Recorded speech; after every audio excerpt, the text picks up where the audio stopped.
अस्सलामुअलैकुम। इस वीडियो के अंदर हम trading terminal and important terms को डिस्कस करेंगे। फर्स्ट ऑफ ऑल हमारे पास आ जाती है बिड एंड आस्क।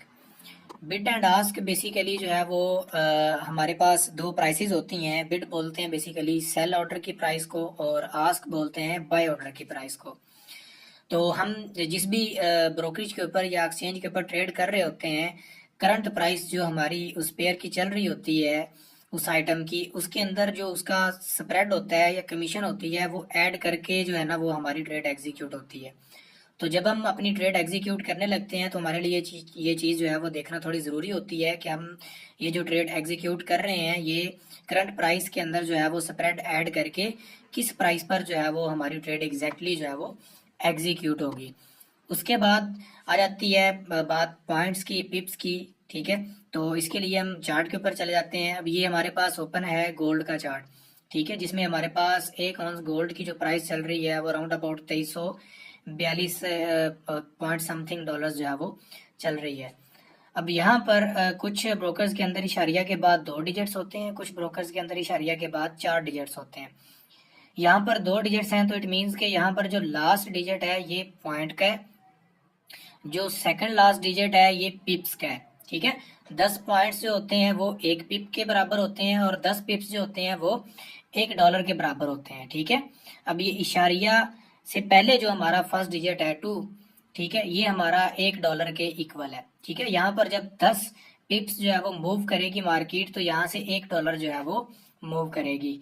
तो अगर फॉर एग्जांपल मार्केट $5 मूव किया है मार्केट ने, तो उसको हम $5 मूव भी कह सकते हैं या फिर ये भी कह सकते हैं कि 50 पिप्स मूव।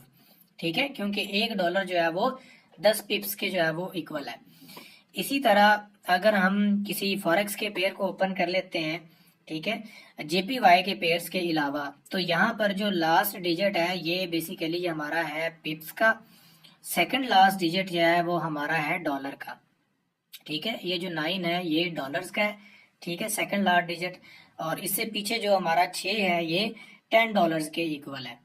ठीक है, इसको हमने जो है वो मस्ट वॉच करना होता है ताकि जब हम ट्रेड एग्जीक्यूट करें और अपना मूव कैलकुलेट करें, ठीक है, तो हमें इस चीज़ का आइडिया हो कि इतने मूव के अंदर हमें इतने डॉलर का प्रॉफिट होगा, या अगर ऑपोजिट मूव करती है स्टॉप लॉस की तरफ तो उसको हम कैलकुलेट कर सकें कि ये मूव जो है वो हमें कितने डॉलर का जो है वो लॉस या प्रॉफिट जो है वो दे सकता है।